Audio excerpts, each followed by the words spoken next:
नमस्कार मित्रांनो, भाषा विकासाचे 4 मूलभूत कौशल्य आहेत. ते म्हणजे श्रवण, भाषण, वाचन आणि लेखन. आणि या चारही कौशल्यामध्ये महत्त्वाचं कौशल्य आहे वाचन. वाचन कौशल्य जर विकसित झाले तर लेखन कौशल्य विकसित होण्यात मदत होते. वाचन कौशल्यासाठी आपण आतापर्यंत स्तर 9 वर अनेक कृती बघितल्या आहे. स्तर 10 वर पोहोचण्यासाठी मी आपल्यासमोर घेऊन येत आहे काही नवीन कृती. आपला स्तर 10 आहे सोप्या जोडाक्षरयुक्त शब्दांनी तयार झालेले लहान वाक्य योग्य विरामचिन्हासहित आरव अवरासहित त्याचं वाक्यांचं वाचन करणे. त्या स्तराला साध्य करण्यासाठी मी आपल्यासमोर घेऊन येत आहे काही मजेशीर कृती. आपल्या खेळाचं नाव आहे बाहुल्यांचा खेळ.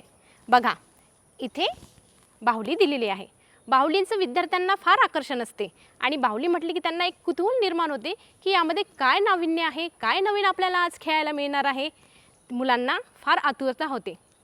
मी यामध्ये सर्वप्रथम काही नंबर कार्ड्स लिहून घेतलेले आहे. बघा, इथे आपल्याला दिसत आहे प्रत्येक कार्डवर अंक लिहिलेला आहे.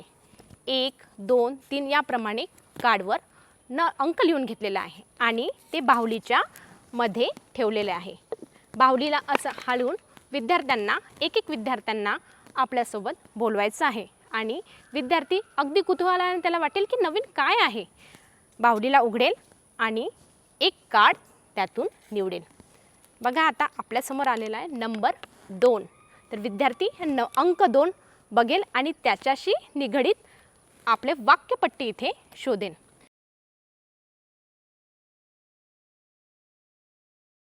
विद्यार्थ्याने अंक 2 याची वाक्यपट्टी शोधली आणि त्याचे तो वाचन करेल. बघा, अंक 2 ची वाक्यपट्टी आहे शेतकऱ्याने नांगर चालवला. शेतकऱ्याने नांगर चालवला. यामध्ये एक जोडाक्षरयुक्त शब्द आहे आणि त्याच्या परिचित असलेलं हे शब्द आहे. त्यामुळे विद्यार्थी ह्या वाक्य वाचतील आणि शिक्षकांनी हे विद्यार्थ्याने वाचलेलं वाक्य फलकावर किंवा स्मार्ट बोर्डवर लिहून घ्यायचं आहे आणि इतर विद्यार्थ्यांना या वाक्याचं वाचन करायला सांगायचं आहे. अशा प्रकारे एक विद्यार्थ्यांना बोलवायचं आणि नवीन अंक काढायला लावायचं. आता अंक कार्ड आलेला आहे 10. विद्यार्थी काय करेल, 10 क्रमांकाचं वाक्य कार्ड शोधेल आणि त्या वाक्याचं वाचन करेल. बघा, पक्ष्यांनी घरटी बांधली. विद्यार्थ्यांच्या अगदी निगडीत आणि परिचित असलेले शब्द आहे आणि यामध्ये एक जोडाक्षरयुक्त शब्द देखील आहे. अशा प्रकारे अनेक वाक्य कार्ड शिक्षकांनी तयार करून घ्यायचे आहे आणि विद्यार्थ्यांना वाचायला द्यायचे आहे. एक कार्डचे वाचन झाल्यावर ते फलकावर लेखन करायचे आहे आणि इतर विद्यार्थ्यांना देखील ते वाचायला लावायचे आहे. यामुळे विद्यार्थ्यांना खेळातून अध्ययन करता येईल आणि आपला जो स्तर आहे 10वा तो योग्यरित्या आपल्याला प्राप्त करण्यात मदत होईल. त्यानंतर आपण या बाहुलीद्वारेच दुसऱ्या प्रकारची कृती घेऊ शकतो. ती कृती म्हणजे ही काय आहे, बाहुली. विद्यार्थ्यांना बाहुलीवर आधारित नवनवीन वाक्य तयार करायला लावायची. ती त्यांच्या स्वभाषेतली असो त्यांचा आपण स्वीकार करायचा आणि ते फलकावर शिक्षकांनी लिहायचे. बघा, विद्यार्थी कोणते कोणते वाक्य करतील याच्यावर. ही बाहुली आहे 3 शब्दांनी तयार झालेलं छोटंसं वाक्य.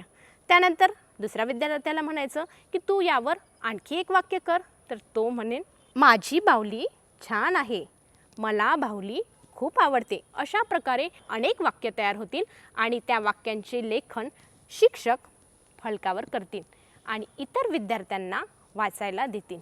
यामुळे विद्यार्थ्यांचा जो स्तर आहे 10वा स्तर तो गाठून आपल्याला पुढल्या स्तरावर जाण्यास मदत होईल.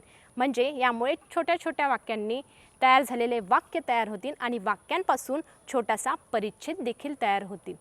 चला तर मित्रांनो, यामुळे आपण स्तर 10वा तर गाठणारच आहोत, परंतु 11व्या स्तरावर पोहोचण्यासाठी मदत होईल, नक्कीच मदत होईल. चला तर मग भेटूया. धन्यवाद.